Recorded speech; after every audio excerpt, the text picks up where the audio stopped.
আসসালামু আলাইকুম। Galaxy English পয়েন্টের পক্ষ থেকে আপনাদেরকে জানাই আন্তরিক শুভেচ্ছা ও অভিনন্দন। আজ আমরা বেসিক ইংলিশ গ্রামারের ছোট্ট একটি টপিক নিয়ে কথা বলবো, জিরান্ট। এই জিরান্ট কি, জিরান্ট কাকে বলে এবং কিভাবে বসতে পারে তা নিয়ে বিস্তারিত আলোচনা করব। তো শুরু করা যাক আজকের টপিক, জিরান্ট। জিরান্ট জিরান্ট কাকে বলে? ভার্ব প্লাস আইএনজি যখন ভার্ব ও নাউন এর কাজ করে তখন তাকে জিরান্ট বলে, অর্থাৎ জিরান্ট নাউনের কাজ করে। দেখেন, প্লেইং ইজ মাই ফেভারিট, খেলা আমার পছন্দ। এখানে প্লে নামক ভার্বের সাথেই আইএনজি হয়েছে। এখানে বলা হয়েছে ভার্ব প্লাস আইএনজি, অর্থাৎ ভার্ব প্লাস আইএনজি ওয়ার্ডটাই হচ্ছে জিরান্ট। একই সাথে আমরা আরেকটু সহজ করে যদি বুঝতে যাই, তখন বলা চলে যে জিরান্ট কখনো চলমান হয় না বা গতিসম্পন্ন হয় না। যেমন প্লেইং ইজ মাই ফেভারিট, খেলা আমার পছন্দ। এখানে কিন্তু আমি বলছি না যে আমি খেলতেছি বা কেউ খেলতেছে, খেলা পছন্দ। এখন আসেন জিরান্টের ব্যবহার। সাবজেক্ট হিসেবে জিরান্ট বসে, সাবজেক্ট সাবজেক্ট হিসেবে, অর্থাৎ সুইমিং ইজ গুড এক্সারসাইজ, সাঁতার একটি ভালো ব্যায়াম, এটি সাবজেক্টের জায়গায় বসেছে। একই সাথে এটি একটি ভার্ব, ভার্বের সাথে আইএনজি হয়েছে। একই সাথে ভার্ব এবং আইএনজি হয়েছে। এটি ইজ নামক ভার্বের পূর্বে বসেছে, অর্থাৎ এটি সাবজেক্টের জায়গায় বসেছে, তাই এটি জিরান্ট। এখন আসেন অবজেক্ট হিসেবে জিরান্ট। আমরা জানি ভার্বকে কি এবং কাহাকে দ্বারা প্রশ্ন করার পর যদি উত্তর পাওয়া যায়, বাকি ওয়ার্ডটাই অবজেক্ট। যেমন আমি যদি প্রশ্ন করি যে আই ডিসলাইক ক্রাইং, ভার্বটাকে প্রশ্ন করুন তো আমি কি অপছন্দ করি? আমি কান্না অপছন্দ করি। অর্থাৎ এই ডিসলাইক নামক ভার্বের অবজেক্ট হচ্ছে ক্রাইং, অর্থাৎ জিরান্ট অবজেক্টের জায়গায় বসতে পারে, সেটি ভার্ব প্লাস আইএনজি। ক্রাই একটি ভার্ব, সাথে আইএনজি হয়েছে, একই সাথে এটি অবজেক্টের পরে বসেছে, তাই এটি জিরান্ট।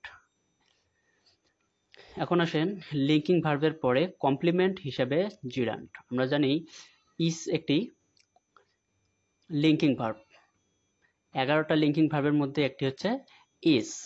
এরপর আসেন কমপ্লিমেন্ট। তো কমপ্লিমেন্ট কি? কমপ্লিমেন্ট হিসাবে অতিরিক্ত তথ্য প্রদান করে। যেমন আমি যদি বলি হি ইজ করিম, এটি হচ্ছে কমপ্লিমেন্ট। করিম নামক ওয়ার্ডটি হচ্ছে কমপ্লিমেন্ট, কারণ এখানে তথ্য দিচ্ছে হিটাকে করিম, তাহলে আলাদাভাবে তথ্য দিয়ে আমাদেরকে বুঝিয়ে দিল হিটা হচ্ছে করিম, এখানেই হচ্ছে কমপ্লিমেন্ট। ঠিক এরকম এই সেন্টেন্সে দেখেন যে my future plan is writing, এটি হচ্ছে ইজ হচ্ছে linking verb, my future plan is writing, আমার ভবিষ্যৎ, রাইটিং আমার ভবিষ্যৎ যেটি, সেটি নির্দিষ্ট অতিরিক্ত তথ্য প্রদান করতেছে রাইটিং নামক ওয়ার্ডটা। অর্থাৎ এই সেন্টেন্সে ইজটা সরি রাইটিংটা হচ্ছে কমপ্লিমেন্ট। একই সাথে রাইট নামক ভার্বের সাথে আইএনজি হয়েছে, একই সাথে লিঙ্কিং ভার্বের পরে বসেছে, তাই এটি জিরান্ট। আমরা জানি জিরান্ট নাউনের কাজ করে, অর্থাৎ রাইটিং এখানে নাউন, অর্থাৎ জিরান্ট।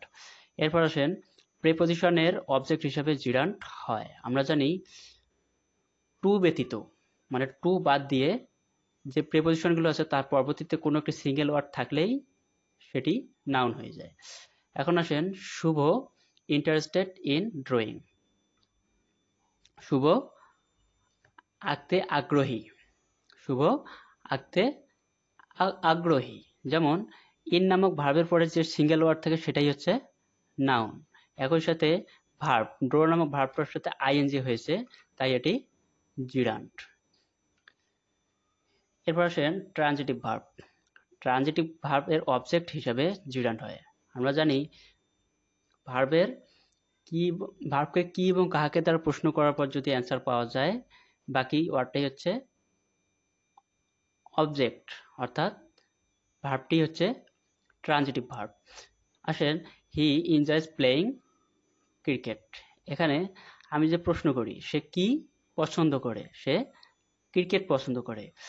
এখানে বলা হচ্ছে না যে সে ক্রিকেট খেলছে, আমি তাকে ক্রিকেট খেলতে দেখেছি। না, সে ক্রিকেট পছন্দ করে। অর্থাৎ এই প্লেইং নামক ভার্বটা এখানে কোনো মানে গতিমান নয় বা চলমান নয়। অর্থাৎ এখানে ট্রানজিটিভ ভার্বের অবজেক্ট হিসাবে প্লেইং ভার্বটা জিরান্টের কাজ করেছে।